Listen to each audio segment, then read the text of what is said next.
Welcome to the Model Health Show. This is fitness and nutrition expert Shawn Stevenson here with my amazing co-host and producer, Jade Harrell. What's up, Jade? What's up, Shawn?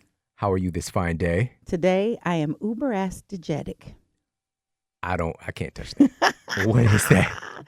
I am uber enthusiastic and energetic. You just did a triple play? Did that just happen? Yes. Is that a Sports Center top 10 right there? Triple-double for me. Fantastic. Triple-double. Very fitting. Very fitting. Yes, sir. Well, thank you guys so much for joining us today. We've got a very, very special guest on today, and we're just going to rock the house. So very, very excited about that. We're going to talk about food. Oh, yeah. All right, the big F word, that four-letter F word that is so important in our world today. We're going to talk about food, the ins and outs, and something I'm very, very passionate about. You know, this person who we have on today, she tackled something that was a big concern for me. You know, I've been in practice for over 10 years. And because of some of the crazy ingredients in our food supply and processed foods in particular, I would just tell people just don't eat it, you know, just avoid it. But then not really considering the millions, the hundreds of millions of people who are just going to eat that stuff anyways, and they're unknowingly getting poisoned. Yeah. And just giving them a little bit more of an advantage, even though we do want to change the way that we're eating overall, but just so they're not blatantly being hurt. Sure. And she took on some of the biggest food companies in the world and made some major changes. So we're going to talk about that stuff. A champion. And, champion. Yes. But first, let's give a quick shout out to our show sponsor, Onit.com. Head over to onnit.com/model. You're going to get 10% off all of your health and human performance supplements. Huge fan of the hemp force protein. Me too. The most bioavailable protein for the human body is likely going to be found in hemp because of the albumin, which is soft globular protein, and the edestin, which could quite possibly be the most bioavailable protein structure for the human body. Can't beat it. Pretty cool. I'm glad. Pretty cool. So, and here's the big thing though, is it actually tastes good. Well, yeah. All right. I've had some hemp protein. I've put it into my shaker bottle, and it tastes like I was eating gravel. All right. Like you grabbed the wrong bottle. Like gravel and carpet sheddings. Oh, all right. man. It was not good. All right. But this actually tastes phenomenal. And just head over there, check them out, Onit.com. They've also got the Shroom Tech Sport, Shroom Tech Immune. Shroom Tech Sport is my pre-workout based on cordyceps mushroom. Also, methylcobalamin, which is a methylated form of B12, is in there, which is the kind that your body can actually use. Okay. Just good stuff. That's all right. They're amazing, great integrity. I love those guys. Onit.com/model for 10% off. Now let's get into the iTunes review of the week. All right. This one is from Miss Amitz81. 5 stars. Love this podcast. I stumbled upon this show months ago and have been hooked ever since. I love how Shawn gives you all the information on a topic rather than simply just telling you to do this or don't do that. You can tell he loves the science of health, and he puts the research to present you with a complete picture for health. I'm slowly implementing the tips on the show, and I'm seeing some great progress. I can always rely on the Model Health Show to teach me something new every time I listen. And Jade, oh my gosh, amazing. I love her amazing words to describe her mood for the day, and she adds such a down-to-earth and bubbly aspect to the show. Together, they make up the perfect health team. Love this show with like 5 hearts. Oh, man. We got hearts and stars. We love on that you. one. Thank you. Thank you so much for sharing that. And wow, everybody, thank you for leaving these reviews on iTunes. Truly appreciate it. We read them. Keep them coming. We receive them. Not just on the show. So now let's go ahead and get to our special guest. Yeah. Our guest today is Vani Hari. Really? All right, Vani Hari, the food babe, is in the house. Vani Hari is a revolutionary food activist, New York Times bestselling author, and was named one of the most influential people on the internet by Time magazine in 2015. Sweet. Hari started thefoodbabe.com in April of 2011 to spread information about what is really in the American food supply. And she influenced how major food companies like Kraft, like Chipotle, like Subway, Chick-fil-A, these gargantuan food companies, she influenced how they're creating their products, steering them more towards healthier policies. Nice. She recently published her first book, The Food Babe Way, which is in bookstores around the country, and is featured on the bestseller list and recognized as a #1 national bestseller. I love it. Vani's activism has brought in worldwide attention as she's been profiled in The Atlantic, The New York Times, Forbes, USA Today, Washington Times, Chicago Tribune, Prevention Magazine, The Economic Times of India, and was featured on the cover of Colombia's largest newspaper, El Tiempo. Wow. Is that right? Is that say that right? El Tiempo. Vani has appeared on the Dr. Oz Show, Good Morning America, The Doctor Show, NBC News, Fox News, and is a regular cooking contributor to NBC's Charlotte Today and a food expert on CNN. She lives in North Carolina and travels around the world to speak about health and food awareness. And I'd like to welcome to the Model Health Show, Vani Hari. How you doing today, Vani? Good. How are you doing, Shawn? I'm so excited to be here. Your show is so fun. Thank you. We We appreciate that. that. And you're just adding to the dynamic. You've got an awesome setup over there, by the way, for people who are watching on YouTube that can see this. If you're not watching on YouTube, head over there, check out the Right. video, and you can check out Vani and us in the studio. Just join us right here. So let's get to it. You've got to share your superhero origin story with us. What got you passionate about changing our food system in the first place? I mean, did you grow up with this kind of health consciousness, or tell us your story? Okay, first of all, let's just get one thing clear. I knew nothing about health growing up. I knew nothing about what was in food. No one taught me any traditional nutrition information. My schooling really didn't have a lot of health classes. And my parents certainly didn't know a lot about food. You know, I grew up like a typical American child on the standard American diet. But what's different about my situation is I had two immigrant parents that had come here from India, really wanting their children to kind of fit in and just be like everybody else around us. You know, we were some of the only Indian people living in Charlotte, North Carolina at the time. And you know, I think I was like the only Indian child like in my school. And so I just, you know, wanted to eat what everybody else was eating. So I really shunned my mother's cooking, that, you know, she would cook like Indian food from scratch, like every day for herself and sometimes for my dad when he wasn't teaching late at night. They're both teachers and my dad was a professor. And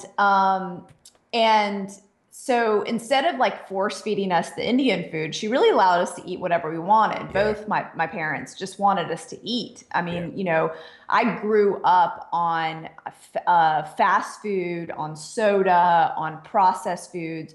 Whatever I wanted to eat, I could eat as a child. There were no rules. There was no like, you need to eat your broccoli, you need to eat your whatever. It was like we were kind of like skinny kids growing up, me and my brother. And so my parents were just like, feed them, you know, make sure they grow. Let's feed them whatever they want to eat so that they eat.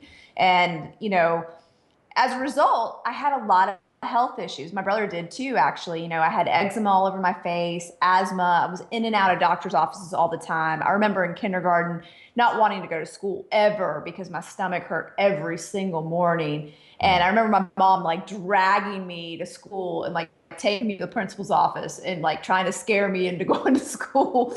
But it was true. Like I really did. I wasn't trying to fake a stomach ache or anything like that. I really just didn't feel well as a child. And like any parents, you know, they took me to the doctors and the doctors were like, here's this cortisone cream, here's this drug for your asthma, here's this other thing that you can take, here's a cortisone shot.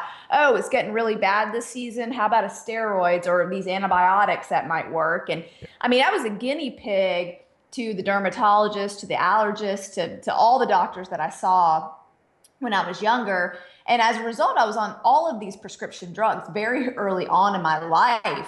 And it wasn't until I was in my early 20s that I started to care about my looks and started to want to feel really great and wanted to have a different lifestyle. And it was this rock bottom moment where right out of college, I got an awesome job working for a big 6 consulting firm, Accenture.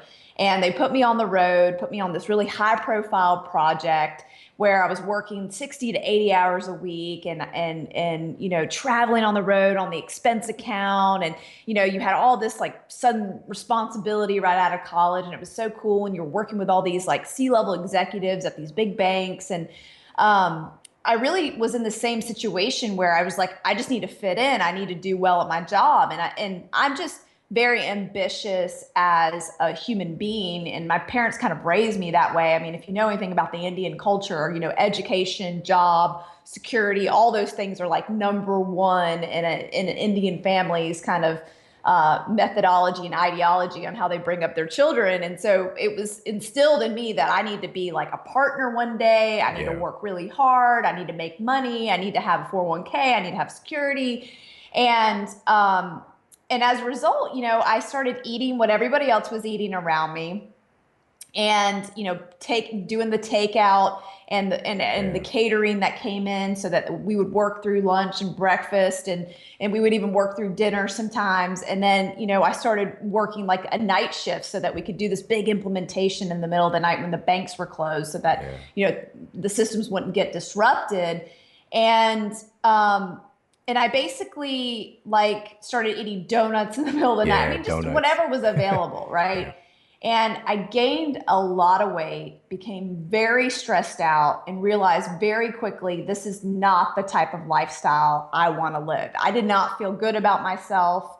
I had a lot of anxiety, and ended up in the hospital with something related but unrelated, which was appendicitis. At the time, the doctor said, this is very random. It could happen to anybody.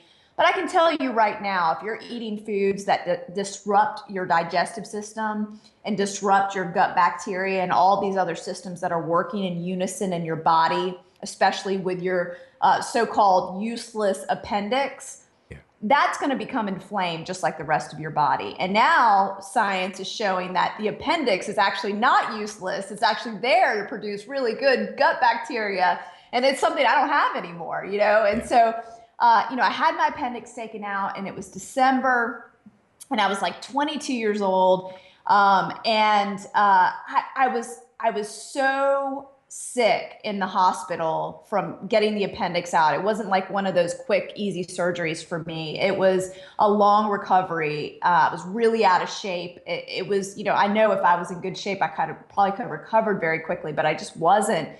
And I just realized while everybody was out shopping at the grocery I'm sorry, not at the grocery store, but yeah, they were shopping at the grocery store for like treats and Christmas, goodies and baked goods and all that stuff. But they were also at the mall, like shopping for Christmas presents and all that kind of stuff.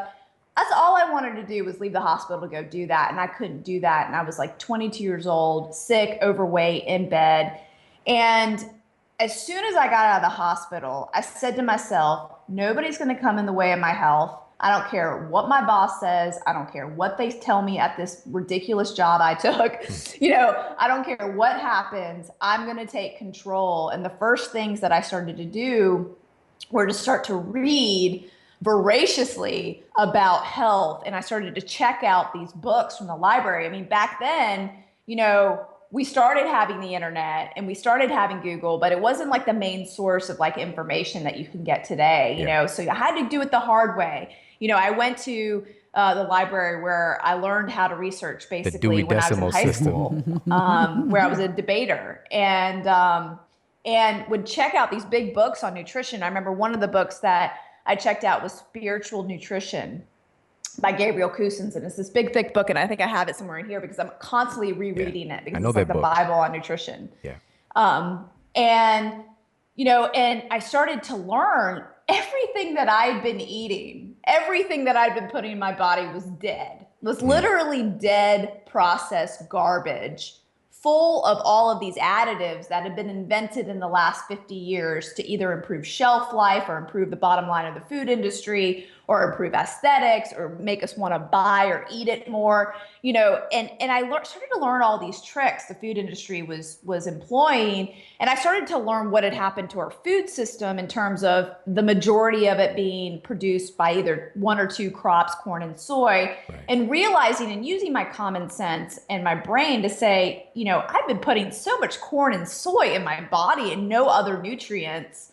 And I started to experiment with new foods and started to teach myself how to cook in my early 20s. And that's when I actually met my husband, who actually introduced oatmeal to me for the first time. Seriously, I had never had oatmeal in my life.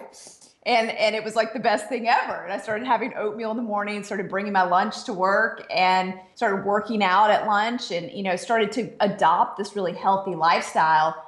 And as I continued my quest to really achieve really good health, I realized I was still dependent upon the medical system. I was still dependent upon the pharmaceutical drugs that I was taking. And I started to experiment, maybe I don't need to take these anymore. I look better, I feel better, my skin looks better. let's start experimenting and starting to get off these prescription drugs. And I went off over 8 prescription. I think I was like 9 at one point. I mean, so many prescription drugs that I was on. I got off every single one of them through just eating the right food. And my friends, my family saw this dramatic transformation in my body. And it's so funny, you know, one of my aunts, and I always tell this story because it's so funny to me. One of my aunts tells my cousins, like, you know, something just doesn't seem right. Vani, like, her whole body changed. Her whole face changed. Like, the shape of her face changed. She must have done like some type of work or went through plastic surgery or something, because she just doesn't look the same. And I just kind of laugh at that, because I tell you, you know, there's no way I want to be in a hospital going through any type of work after getting that appendix taken out. And I actually had endometriosis a couple years later and had to get cut open again. I mean, there's no way I would ever do any of that stuff. But it's so funny how dramatic the changes can start to happen in the human body when you start to take care of yourself. And actually, it gives me hope for all the people out there that are on diabetes medication, or you know, have type 2 diabetes, or have some type of illness that is caused by the Western lifestyle or standard American diet. There is hope. You can reverse a lot of these diseases, and you can reverse skin issues and asthma. And I mean, the things the doctors told me when I was younger, that asthma and eczema, they're like, you know, you're born with them, they're genetic, was bullshit. Because it was what I was eating was causing those issues. Because as soon as I started to clean up my diet, everything vanished. And knowing what I found out and discovered, I just couldn't shut up about it. I told everyone about the things I was learning about the food that I was eating. I told everyone about my habits. When people would see me with a green drink at work, I would talk to them about, you know, what's in it, how I make it, all that kind of stuff. And most people would like scour. And, you know, I'm in Charlotte, North Carolina, where, you know, we have one organic restaurant in Charlotte that's purely organic, right? It's even today. And so you can only imagine 10 years ago what it was like walking around with a green drink, or walking around, you know, eating kale. And being the only person at the grocery store buying kale, and then people looking in your cart going, what is that? What is that vegetable? And how do you cook that? You know, and now it's a phenomenon. You know, kale's like a superhero. Yeah, everyone the kale loves movement. kale. Yeah, there is kale movement right now. I even have I love kale on my license plate. So, you know, it's but I just want to recognize I had I love kale way before everyone loved kale. So, but it's funny, because now when I look back, I'm so glad I didn't shut up about all the things that I was discovering, because what it led to was my friends and my family telling me, Vani, you need to share this information more broadly. A lot of people could benefit from it. We want to benefit from it. We want to know your recipes. We want to know what you're doing. And so they asked me to start a blog. And the first step was, Vani, you need to get on Facebook. You are such a, you haven't seen my wedding photos. You haven't seen any of the things that you haven't kept up with any of your friends in college and in high school. You need to get on Facebook. And I had like this mentality about social media that was, you don't get on Facebook when you have this big corporate job. You don't share your personal details online. I was very nervous about entering the world of social media. And I'm telling you, until I said 2011 is when I started end of 2010, early 2011 is when I started using Facebook, like as an actual user. Yeah. And to think now that we have over 1 million people on the Food Babe fan page is insane to me, because I didn't know anything about social media. You know, I was scared to use it. I didn't want to use it. And I tell you what it shows is that when you are passionate about something and you start sharing information that hasn't been shared before, it goes viral. And people want to hear it, and people want to know it, and they want to share it with their friends and family. And like the Food Babe Army, the people that I call my readers, you know, the Food Babe Army, the people who are so passionate about the food system and telling people the truth about what's in their food, and they're willing to share and call companies and petition. And and go meet me at headquarters and do all that kind of stuff. You know, those are the people that have built this movement. And now, you know, being a blogger for now 5 years, it is just incredible to think back to this story. And I appreciate the opportunity, Shawn, for me to go back and relive the moments of like what made foodbabe.com. But it's so strange to me because, you know, when I started the website, I wanted to call it Eat Healthy, Live Forever.com. You know, I wanted to call it something like totally boring and awful. And thankfully, my husband, who's the tech geek in the family, was like, no one's going to remember a long URL like that. Like, we're not going to register a long URL like that for your blog. Like, don't be ridiculous. And basically made fun of me. And I said, well, you come up with another name. I was pretty, you know, mad about it. It's like, you come up with another name. And a couple minutes later, he found the name Food Babe. It was like $10 on auction. He goes, what about Food Babe? And I said, gosh, you know, for most of my life, I never looked like a babe, never felt like a babe, wouldn't even enter my vocabulary.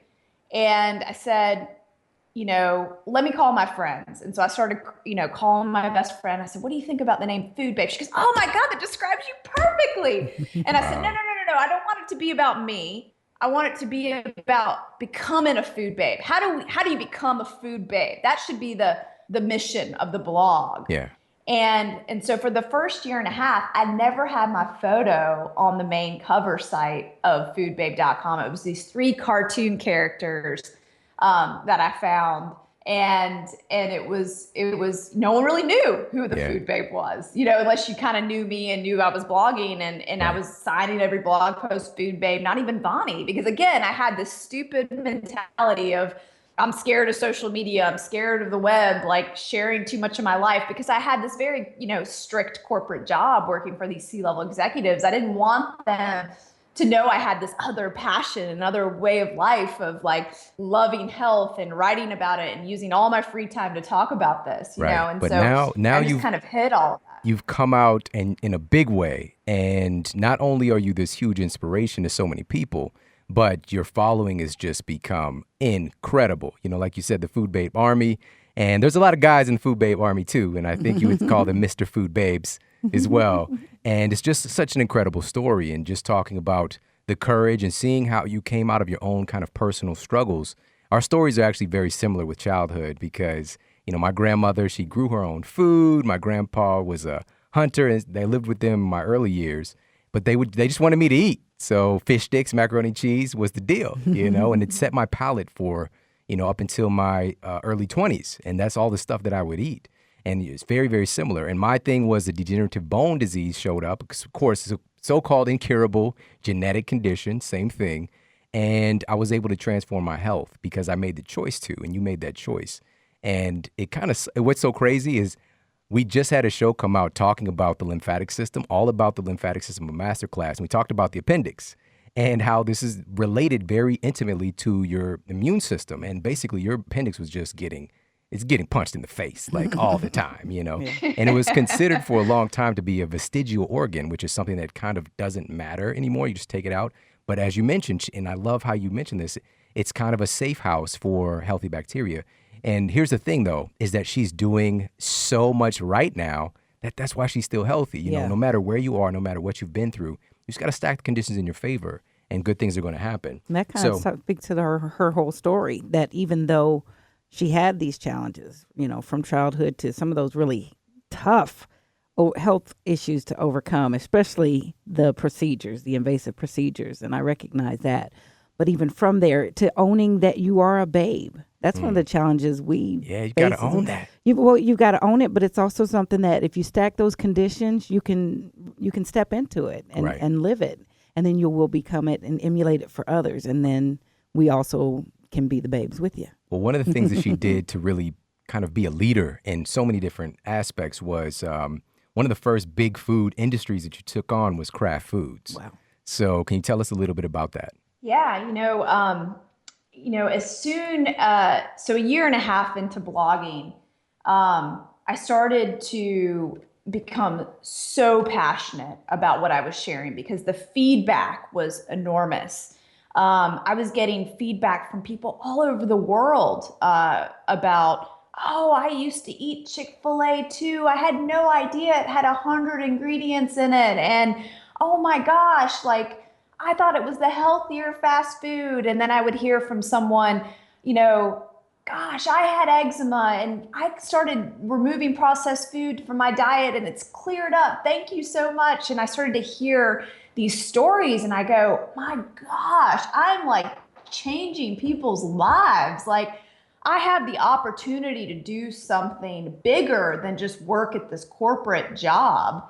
And then when food companies started calling me, like Chick-fil-A and Chipotle and others, I knew I needed to quit my corporate job. And I tell you, I wasn't making a dime doing Food Babe. You know, I had no advertising on my site. I had nothing. I knew nothing about blogging and making a living. I knew I mean, literally nothing.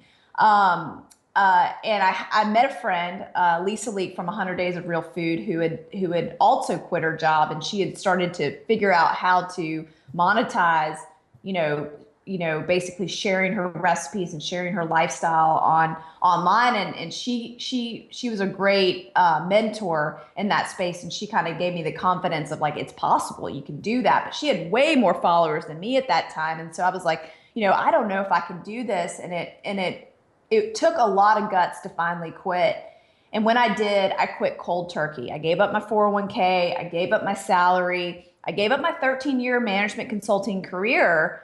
And I remember like coming home from that Christmas time and that around the time that I quit, and it was January, and I had no boss, no job, nothing but this website.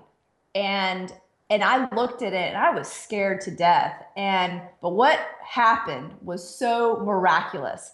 I went from someone who was spending 60 hours a week doing a mindless job at a corporation that really, I don't know what it was really truly benefiting, to now having that 60 hours to full on investigation of the food industry. And having all that time to myself to do whatever I wanted to do and to explore whatever idea I had. And the first investigation that I set forth was to compare food products that are sold overseas in other countries to food products that are sold here, the same food products, to see if the ingredient lists are the same, if they're different, are they healthier? Why are Europeans having less disease? Why do they live a better lifestyle? Why do they have access to healthier food? What are the reasons? What are the regulations? And the first product that I came across was Kraft macaroni and cheese. And I found out that Kraft was selling Kraft macaroni and cheese in the UK without artificial food dyes, yellow 5 and yellow 6. And in the US, they were still selling yellow 5 and yellow 6. And I said, well, what's the reason for that? Well, I found out that there was a huge study that came out in 2001, a Southampton study, that said that these artificial food dyes were linked to hyperactivity in children, eczema, asthma, all sorts of health issues, different allergies. And the UK government and the European government enacted a law that says if you use these artificial food dyes, you need to put a warning label on your product that says may cause adverse effects in activity and attention in children. Well, Kraft, being the sly corporation that they are, said, you know what, we don't want to put that warning label on our European products. You know what we're going to do? We're going to reformulate the products and use real food, paprika and beta carotene. But you know what? We're not going to do that for the rest of the world. We're just going to keep selling those toxic ingredients that are linked to health issues in children. And we're just going to keep doing that. Because you know what? It saves us money. We'll make more money if we sell these petroleum-based products versus these real food products. And no one had really called them on that in a very public way. Like Robin O'Brien, who's an amazing food activist, she had written about it in her book, and and it had been highlighted, but no one had really galvanized and used social media in a way to really wake up the American public about these discrepancies in our food and these very hypocritical policies, as well as, I think, very unethical and immoral policies. Because if a company knows that this could harm a child, I think they have a moral obligation to change that product for the better across the board, no matter what country you live in. And so I wanted to highlight that issue. So I started a petition on change.org, and that petition went viral. It went so viral that we got 200,000 signatures in 1 week, and Kraft had to respond to us. We were on Good Morning America, we were on CNN, we were like everywhere. I got a call from Dr. Oz, you're coming on the show, and I was like, what? I just quit my job 2 months ago. What the hell? What's going on? Like, I'm on national news. And Brian Williams called me a mom, and my father-in-law called me and goes, Vani, are you not telling me something? And I was like, no, Brian Williams got it wrong. I'm not a mom. It was just like, and it was the funniest thing, seeing this news just take over the internet and take over the world. And it was worldwide news because the Europeans were reporting it too. Like, hey, we have a safer product here, and so after that huge media storm, Kraft, man, they were so stubborn.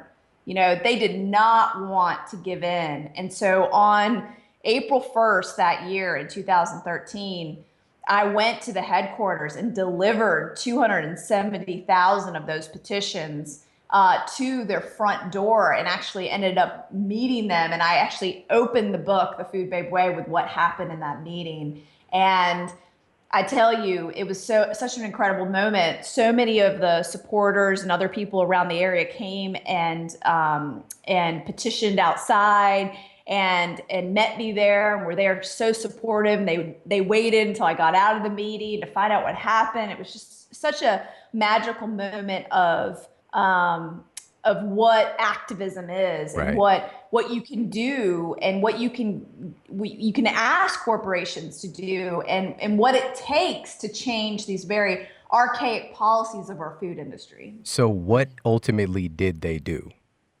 Well, they ultimately, of course, changed the product. And now all of the Kraft macaroni and cheese boxes you'll see on every shelf in America now has no artificial food dye. We're going to go ahead and clap it up.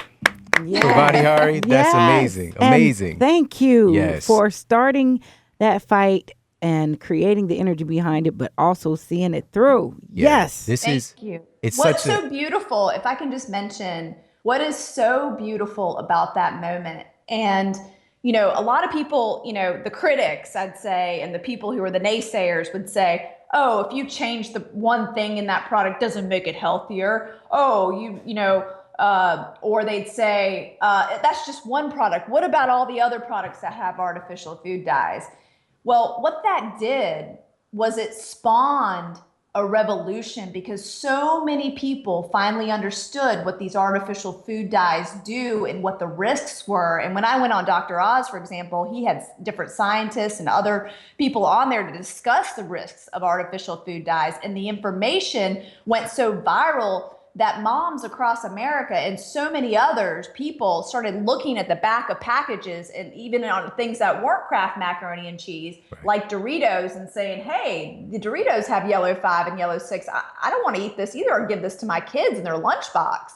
And it started this awakening about artificial food dyes. And now you got Hershey's, Nestle, General Mills, Kellogg's, Subway, Panera Bread. I mean, I could go on and on, dropping artificial food dyes. They will be history. You can mark my words. They will be history in 10 years. You will not see artificial food dyes anywhere in American food after 10 years. I would say even sooner, maybe. I agree. Like we actually are living through the Stone Age in nutrition, and so we're kind of transitioning out very quickly thanks to people like you. It's a culture shift, because I mentioned before, I knew before about the issues with the food dyes, artificial preservatives, all these different things that are in the foods, but I would just attack the issue from getting people to not eat that stuff. Mm-hmm. But you caught onto that thing of like, this shouldn't be here anyways. And we know that hundreds of millions of people are going to eat this stuff. And you really took that on. It's very, very admirable. And so right now, with The Food Babe Way kind of being this really incredible hit book, there's some there's some happiness on the other side and more coaching onto what to actually do. And you guys can get a glimpse at her passion here because at first she's like, very unassuming. Then, right. Gotcha. Right. You know? And so, but she takes us through. If you get me talking about the food corporations and what they've done to our food supply, I'm going to get a little crazy. Yeah, we all should, though. Yeah, absolutely. You sparked that in all of us, And though. so what we're going to talk about is a few of her, what she calls the Sickening 15, and some very specific things to look out for in your food supply. We've talked about many of them on the show, but it's important to always reiterate this stuff because as she mentioned, it can be, somebody's looking at one thing and taking that behavior and looking at something else the same way, checking your food labels, seeing what's going on there. So we're going to talk about those right after this break. A big part of my mission with Sleep Smarter is to help people to create a sleep sanctuary, somewhere that you go where rest and relaxation is naturally overflowing. And so there's a lot of parts to that. But one of the big parts is your bed environment itself. This is where you're going to spend 1/3 of your entire life. So you want to make sure that that space feels amazing. So one of the ways that I do this is through making sure that my environment in my bedroom is cool, because research shows that we have a process called thermoregulation where there's a natural drop in our core body temperature at night to help to facilitate sleep. And if our temperature is too high, it's going to disrupt our normal sleep cycle and also secreting right hormones for us to be truly rejuvenated. That can all be changed if you're too hot. So what I'm sleeping on are 100% organic bamboo lyocell sheets.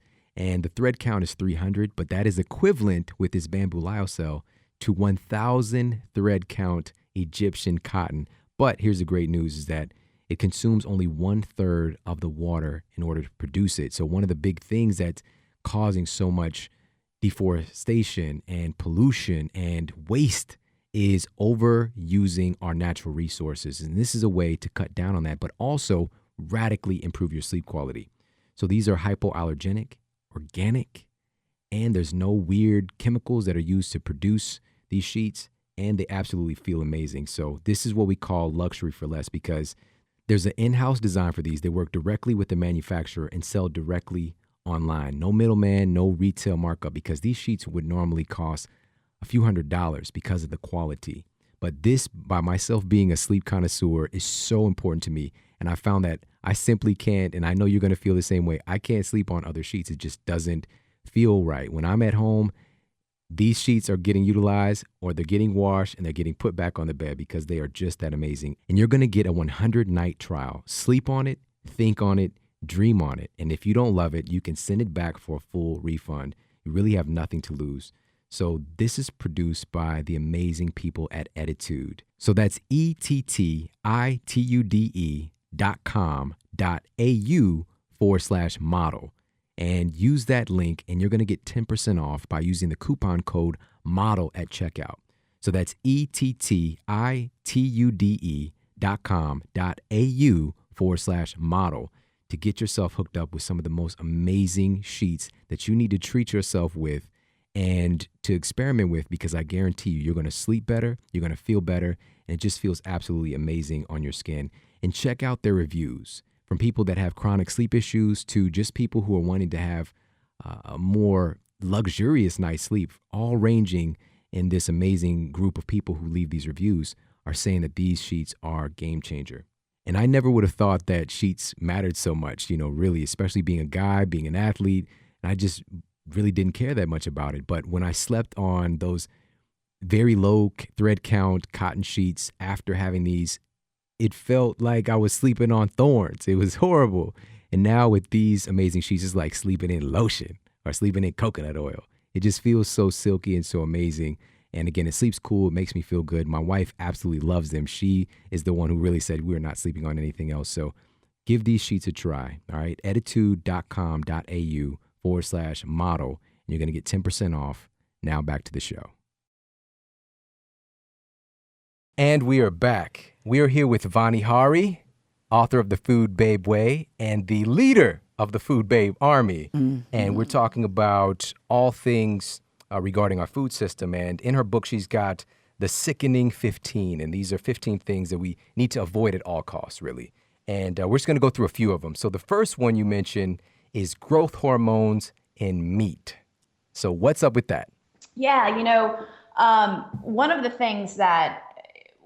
kind of principles that I live by is if I'm going out to eat and I haven't purchased meat, that meat has got to be of a standard of a local farm or someone that's not a factory farm, or is meat that isn't produced with growth hormone or raised with antibiotics. And the reason for that is because growth hormone is actually something that's banned all over Europe. It's banned in Japan. Because they found that it is linked to cancer. And so this is something that they pump up cattle with to make it fatter, to have it more marbly so that you can go eat it at your fancy steakhouses like Capitol Grill and Ruth's Chris and Morton's and all these places that I think about now and I spent so much money at, right? Trying to get the highest quality food you think you are, but it's really growth hormone meat. And you want to avoid that kind of at all costs, especially considering that the President's Cancer Panel says that 41% of us are destined to have cancer. And so I think of all the different cancer risks that come from food and try to eliminate that. And so when I choose meat, I go for grass-fed, I go for a local farm, I make sure it's not from a factory farm and that it's not raised with antibiotics, because usually the majority of meat that's raised with antibiotics is in a very unsafe living condition because they're feeding in those animals antibiotics to stay, healthy in really unsafe and unhealthy environments. Right. And so that's the reason why I do that. Yeah, and this is really important because a lot of people are going to be like, it's more expensive. It's harder to get meat that isn't treated with these different hormones. First thing we have to understand, and what you talk about in the book and what you just mentioned, is that this stuff is actually banned in other countries, right? But it's common practice here. People wouldn't pay for it even if they could. And a lot of people don't know this. Right. I mean, I remember a few years ago when I lived at my old house, somebody was going door to door, selling corn-fed beef. Yeah. It's the best. Yeah. And they were just going on about how corn-fed beef. They'll show you the marble. Feeding cows uncow food, and then they sequentially they have Mm-hmm. to be treated with antibiotics and that kind of thing. But these growth hormones have been found in a laboratory setting to contribute to cancer, so we've got to be aware of this stuff. And thank you for pointing that one out. So another one of the sickening 15 is antibiotics, which you just mentioned. So why? Why give the cows antibiotics? Yeah, so, the antibiotic issue is really interesting. A lot of people don't realize that 80% of the world's antibiotics are actually given to livestock. And so to chickens, to turkeys, to cows, to pigs, to keep them in environments that are very unhealthy so they can just continue to live in these really dense environments in these factory farms. And what it's doing is it's contributing to superbugs. And these superbugs are organisms that can't be treated by antibiotics. So that is a huge issue because basically, when I talk, for example, I got to meet the former general from the U.S. Army, General Wesley Clark. I asked him, what's the most important food issue to you? He said, the antibiotic issue, the overuse of antibiotics in the production of our food, because it could wipe out the human race. If we're exposed to a bug that's caused by the overuse of these antibiotics in our environment and we're not able to eradicate that, that could really affect our human health. And we've already seen that. There's been plenty of deaths related to bacteria that can't be treated by antibiotics. So we really need to pay attention to this issue. It's something that I'm very passionate about. I'm working with a coalition on getting big fast food chains to stop doing this. We've had some major success. We've had Subway agree to stop doing this. We've had Taco Bell recently commit to start changing their plans. We're trying to get KFC and others on board very soon. And so we're really working on this issue because we also want consumers to understand they have a choice. They don't have to consume this meat that's been raised with antibiotics. They have a choice. And when actually they choose the meat that is not raised with antibiotics, it ends up being healthier because they end up choosing an organic or a local brand of a farm that they trust, and the meat ends up actually being healthier. Yes, absolutely. And this all correlates. So these two things can equal out with antibiotic resistant strains of bacteria is what you're talking about. And it's scary. because these things are supposed to be there when you really, really need them. And then we're seeing it. And I've seen different panels. I've done a whole battery of tests myself recently, which we'll talk about upcoming episode. But you can see how your body becomes resistant. Your own physiology becomes resistant to antibiotics. And this just shouldn't be this way. And a lot of us aren't even taking them that often, but so many of us are. But it's because of the food supply, and they're finding trace amounts in the water supply as well. It's bananas, but the bottom line is this. And she mentioned that, it's not about, first of all, we have to understand the opportunity cost and investing in our health, but also going to farmers markets, buying in bulk, looking for sale items when you do go to an organic grocer, and kind of letting that dictate. There are ways around this stuff to save yourself some money, but the most important thing you're going to save a lot of money in health costs and health insurance and paying hospital bills. Time off, productivity. Yeah. And there are grocers that may not be full out organic grocers that have organic lines inside. Maybe they haven't crossed fully over, but ask. Yeah. And many times you can find a section or a list of products, a brand of products that can actually fit the bill and not crush it. So we've been talking about these are related to livestock, poultry, cows. Wonder why it's mad cows. They're mad. They're lunatic. But let's talk a little bit about another one of the Sickening 15, and that is pesticides. What's up there? Yeah. So, pesticides are something that, is a very hot topic, because you start talking about pesticides and the chemical industry starts to just go at you on social media. They've created an AstroTurf campaign to try to confuse the public about pesticides. One thing is clear.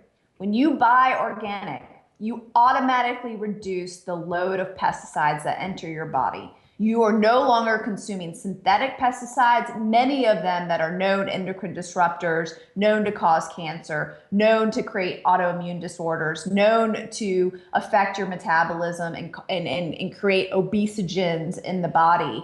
And so when you buy organic, you are reducing your pesticide load. And we know these pesticides are linked to the increase in disease in this country. Yes. So true. And so we've talked about this one many times. So insecticides, pesticides, fungicides, rodenticides. Side means to kill. Like it literally, but it's like not us, just a little rodent, won't kill us. But these things bioaccumulate as they move up the food chain. So you've probably got more per square cell in your body than a rodent does, because it bioaccumulates in our tissues. And for them to be effective, they have to either be neurogenic or estrogenic. So it's either going to disrupt your the sexual reproduction cycle of the pest and or you, and the same thing with the neurological system. So it's scary stuff. But the thing is, we don't have to tolerate this stuff anymore. That's what I really love about your work, is creating that awareness, but also giving options on what actually does work. And you talk about that in depth in the Food Babe Way of Eating in the book, in the second part of the book. And so everybody definitely check out the Food Babe Way. It's one of the essential books for our generation, and something to make sure that we're instilling in our kids. And on that note, Vani, I've got one final question for you. And I'd like to know, what is the model that you're here to set with the way that you're living your life? I really want to inspire people to realize that there's another life that is possible for them. I don't want them to take their status quo or the health issues that they've faced or the situations or the struggles that they've been through to let that define them, that there is another option, that there is a possibility of things that they never thought were possible. And really, when I share my story, or when I share what I'm doing, and even the way I do my activism, I want people to know the personal reasons I do the things that I do, because I want them to know that that the life that they're looking for is possible. I can tell you right now, if I did not have good health and wasn't able to break free from that really sick circle of abuse I was putting my body through, there is no way I would have started this website, become who I am, or had the confidence enough to change the food industry and impact dozens of multi-billion-dollar food corporations. And I know that kind of change and impact and gift to the world is available for everybody in their own way. And I really want them to recognize that. Vani, thank you so much for sharing your voice and for being a voice for all of us. Truly appreciate it. You let people know where they can connect with you and where they can find your book. Come on over to foodbabe.com and you can learn about everything. Just click the Start Here page and you'll learn everything that you need to know to get started. Fantastic. Vani Hari, thank you so much. So that was Vani Hari, everybody, the food babe. And she's just been a real agent for change. And I'm so happy to have had her on the show just to share with you guys. And I remember, a few years ago and seeing this stuff on the news and different social media feeds, and she was a big catalyst for this, and she's really been a voice. And funny thing is her name, Vani, means voice. Oh, wow. And, yeah, That's crazy, powerful, right? And it's just been an amazing thing to witness, and very, very inspired and happy to see that and to celebrate. And now I just want to add a little bit more to the mix here, because I think it's such an important topic, and being aware of our food supply, but also having options and being aware of what we have available to us, because oftentimes we don't know what we don't know. Yeah. And we create this false sense of a disempowerment and a false sense of a barrier to getting where we want to go because of our belief system. And it's time to open up our eyes and to be able to see that there's so much good. Yeah. There's so much good in the world still, because when you go down this rabbit hole, you start to see like the greed and the money and the pain and the suffering. And you start to find out where it originates, and it can be a little bit disheartening, but there are a lot of people doing some good things. And as we demand better, the market will provide better. It's all about supply and demand. Speak a little bit on that demand, because we can be passive and we can be hopeful and maybe even waiting. Yeah. But could you speak a little bit on when we demand more, that expectation and standard, like the rules, kind of that direction? Sure. Well, the first thing, we have to demand from ourselves before we even start to demand outside of ourselves and create a standard. You absolutely have to have standards in your life that no matter what, you're not going to forfeit those things. If you don't have standards, then you're going to be available for Captain Random to have his way with you, and he's not a good day. He doesn't buy the meal, So we have to demand of ourselves first to really be the walking, talking representation of this, and to see with new eyes, so that you can actually see the opportunity and see that there's good there. Because if you're constantly chasing the problem, all you're going to see is problems, but outside of that, once we demand more from ourselves, then having that standard and putting it, just letting it start to expand and breathe out into our family structure, and from there to our community, and then so it has to go in levels. It does. And that's my personal opinion. I like that. It starts at home. And from there, demanding this of these food suppliers, it really boils down to that bottom line for them most times. There's some food companies that start off with the intention of doing good for the public,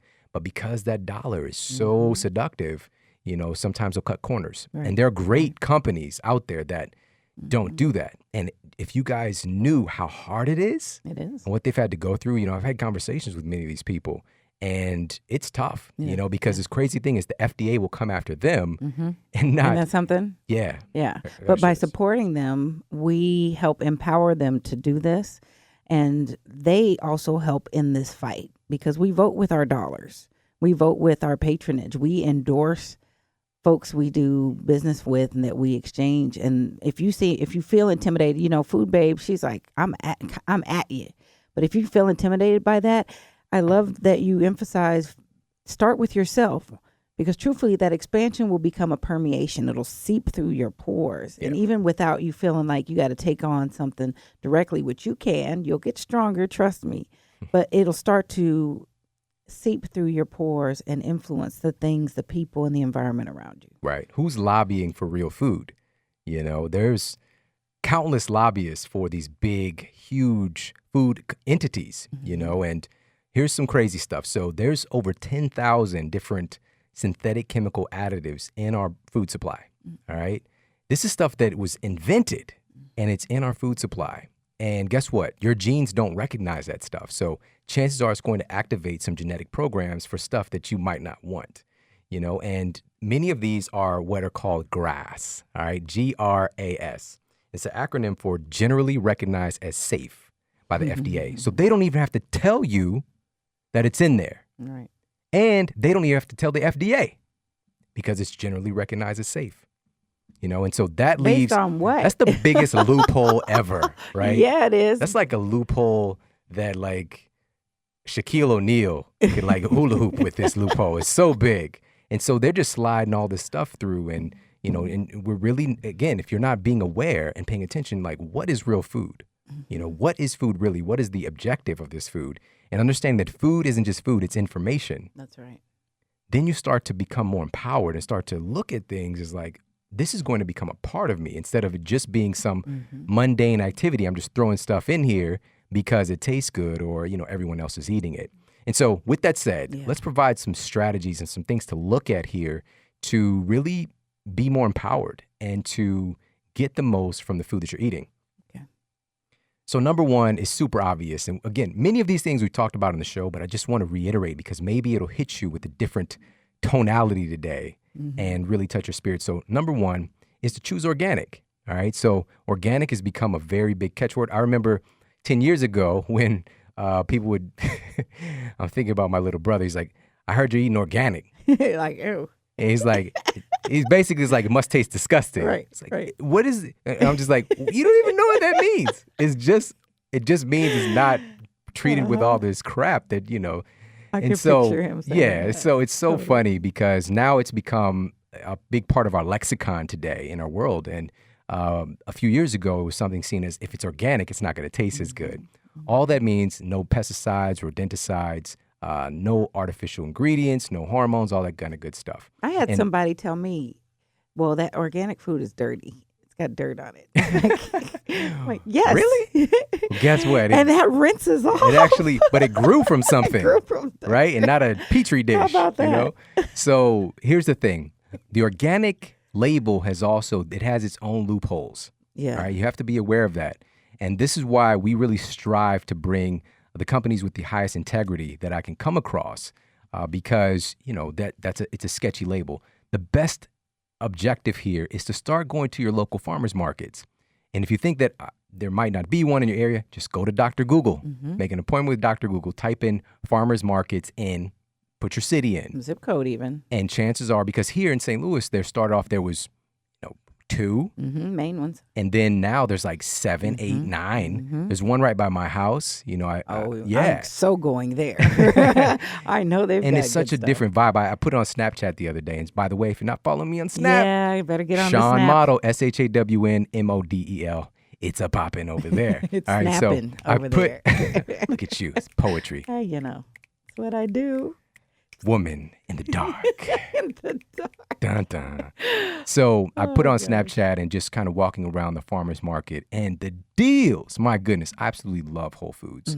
I got 3 times as much organic kale for the same price Get out. as at Whole Foods, right? on my And way. also they're making deals there. It's just like, oh, just go ahead and it might be the estimate might come out to $11. I'm like, well, just go ahead and give me 10, or Right. can I give you 10 for these? Little, I don't have any change. Take the bag. little negotiations. Yeah, that's can fun happen, too, though. Yeah. Because then that empowers you to know that you do have you have a relationship with where Yes. your food comes from. Yes. Hey, Frank, thanks. You're the one that raised this, and you and your Yeah. family, and then you actually have a say in Right. the deal. Yeah. I've got something to do with how this is actually going to come to be to my table. Frank the Tank. Frank the Tank with the kale. Thank you. Thanks, Frank. I appreciate it. I love the metaphorical Frank. So this is He's nice. really important, guys, is that that conversation. And at this farmer's market, I'll talk to the people, so I'm asking, how is your stuff grown? What do kinds you of like about questions your should we job? ask? Yeah. Okay, yeah. So what got you interested in growing food? And I'd say probably 70% of the time it's family tradition. I also ask, so how do you grow your food?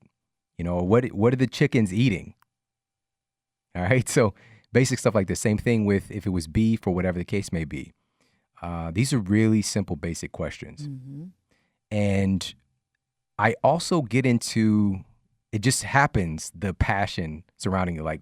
And you start to see it even if you just even talk to them. They're so passionate about making this food for you. You know, it's so beautiful just to is. experience that. And outside, so I'm going to put a little parentheses here. You can try growing some of your own food too. That might be I know, right? I can grow my own food. And there's different ways to go about this. Obviously, from the earth itself, if you got a little space, a piece of land, you can do that. You can even buy little pieces of land at other people's gardens. There's like a little community garden right by the farmer's market where people have their little plots, you know, and grow the different stuff that you want. Or small things, even sprouting. You can sprout some stuff at your house, you know. There's all kinds of things that you can do to start where you are.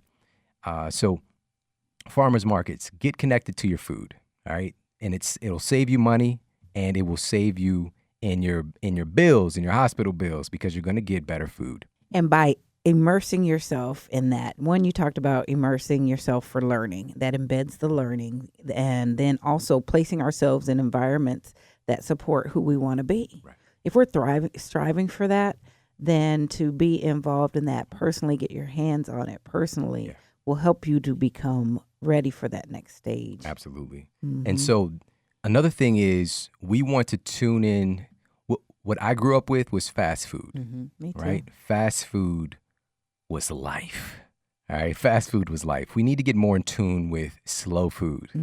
All right. Doesn't sound like a slow song, right? Are you going to sing it? No, Come on. I'm not going to sing. Come on, boy band. We don't want everybody like Yeah, we do. falling out Give right me now. one You know, shine. it's not happening. So get more connected to slow food, you know, and falling in love with that idea, because this whole concept of fast food has been in alignment with how our lives have gone. Fast life. And our lives go fast. I don't want my life to go fast. I want to be able to enjoy the moment and to embrace this experience and pay more attention, because it can go by so quickly, you know. So the fast money, fast cars, fast women or men, fast, you know, fast everything. Tune more into slow food. Slow that part of your life down, and other things are going to start to conform to that. So with that said, fast food is utterly absurd. I mean, there are companies that are doing some things better, but as a general concept, I don't want to see, I'm telling you, if I come into McDonald's to go pee, because that's all I'm going to be doing there, I better not see you in line, Right. you know, because you're investing in something that is culturally, mentally, emotionally, psychologically, spiritually draining our society, you know. And it's just, don't be a part of if you're not investing in that, and you're not investing in your health and your well-being, then you're becoming a part of the problem. And it's even if it's just like for a small thing, you know, like just don't invest there. Now, again, there are more companies that are doing things with higher integrity, and Vani has actually gone after a few for some of the small things, you know, but they're coming, you know, and change is coming. But what about restaurants? There's more playground here. Yeah. All right. So in your local area, and there are so many restaurants here now in our city where there was one for like 5 years, and then they closed. But, you know, because again, it's a little bit more difficult to do things right. But the system is getting out there. And so what we want to do is, again, set up a consultation with Dr. Google, and type in organic restaurants in blank, you know, whatever your city is, and invest in those guys. You know, go there. Ask questions still. Don't just assume, right? You know, because a lot of times they're going to use, you know, grass-fed beef, organically grown local produce, you know, and just so ask questions. And you can find places, because you don't just have to go to TGI Fridays because it's Friday, right? You can go somewhere else. And I promise you, your friends and family, business associates, whoever, they're going to be cool with going to a new place, right? And the food isn't going to be weird. It's not just going to come out and it's like one sprout on a plate, you know. It's real food too. We're still moving. You know, I'm sure that there's I'm sure there's places like that, but you don't Adam's have to invest family in that. Like. Right. So just for restaurants, go to Dr. Google, and it's really as simple as that, guys. And another thing that we want to put our locus of focus on is to supplement with more foods, you know, more of these, quote, superfoods, and filling out the gaps in our diet with those. Because, you know, even if you're eating locally grown food, organic, a lot of times, because it's not right there, you know, it's several days after being picked that you're consuming it, you're going to lose a lot of the nutrition there. And it is what it is. So we want to eat some really nutrient dense, super dense sources of different foods. So some of those great ones we've talked about many times on the show. Camu berry, I'm a big fan of. Definitely going to have some when I get home today. And it's if it's created right, it's cold processed, and this is the highest source of vitamin C of any food that's ever been studied. And this is important for your immune system. It's also important for regenerating your tissues. Your cells need vitamin C. So this is, some animals can produce things, but this, for us, it's an essential nutrient because we can't get it. Our body doesn't produce it on its own, so we have to get it from our diet. So I add a little bit of that to my water, make a lemonade with it, or with add camu. Yep, you Really? got it. You got it. So, so one of my favorite ways, I'll make a goji berry tea. Okay. And use that as a base. So camu berry or goji berries? Or? Both. Okay. It's a collab. Okay. All right. They get in the studio you together. made me hip to the Right? gojis, yeah. Yeah, same thing. Goji berries. I've been talking about this for over Yeah, 10 you years. have. And so the goji berries, it's actually a complete protein. That makes it a berry lemonade. So the goji berry is actually a complete protein in a fruit, which is very, very unique. All right. Great source of vitamin A. There's a little bit of vitamin C in there as well. It's just a great antioxidant food. It's one of the highest antioxidant foods that you're going to find. All right. So there's a couple of the berries. Then we've got the veggie category. So obviously any leafy green is going to be great. But again, it's that farm to table or store to table time. We're going to lose some of that. So get the super greens. All right. So this is going to be the spirulinas of the world. This is going to be the chlorella, the AFA blue-green algae. Those are going to be some great things. The wheatgrass and wheatgrass shots, wheatgrass powder, that kind of stuff. Or you can use a great supplement like Organifi that has all that stuff in there. Works for me. And it tastes good. All right. So that's another thing. Another category is the fermented foods. We have to take care of our gut microbiome. So the kimchis, the sauerkrauts, the yogurts, which can be dairy or coconut. And again, you want to make sure that it's full fat, like real stuff, organic, all that good stuff for those type of things. There are lots of probiotic beverages out there. Then for many people, a probiotic supplement would be ideal because you got to keep the good guys in control of your microbiome, in control of your system. And one of the big things that we're seeing now today is that there's actually different bacteria cascade in individuals who are struggling with what's called diabetes, obesity and diabetes and these different issues that are going on in our society in a big, big way. We're talking about 2/3 of the population, and their gut bacteria actually is shifted over. And they're seeing this as a consistent thing. So getting your gut microbiome in alignment with more of a healthy person will intrinsically drive that ship towards being a more healthy person. So those are just a couple of things to target. And I just want to do a little bit extra here to share with you guys, just a little bit more of a word of encouragement and to know that I've got your back. And I know that a lot of amazing things are in the future for you. So just stay focused, keep immersing yourself in empowering information, and know that good things are on the horizon for you. It's so much right now that you can be grateful for. And I want you to point your attention to that immediately. Like right now, think about something that you're grateful for in your life. And just put that in your mind's eye. Because all of this destruction and sadness and separation is just an instant away from changing your state into doing something about it from an empowered place. And you have that opportunity. You have so much that the world needs, even if it's just your small world with your kids or your mother or your family, you are the inspiration for everybody else. So it's time to step up to the plate and, get a base hit at least, bunt it, because it's time. It's time. We all need you. I need you. And I appreciate you so much for being a part of this community with me. This Model Health community is just blowing my mind. And thank you for all the messages and sharing on social media. I see all of that stuff. Well, mostly all of that stuff. And it's just blowing my mind. And you are the driving force to help keep this going as well. So thank you for making me a part of your world. I appreciate you so much. Take care. Have an amazing day. And I'll talk with you soon.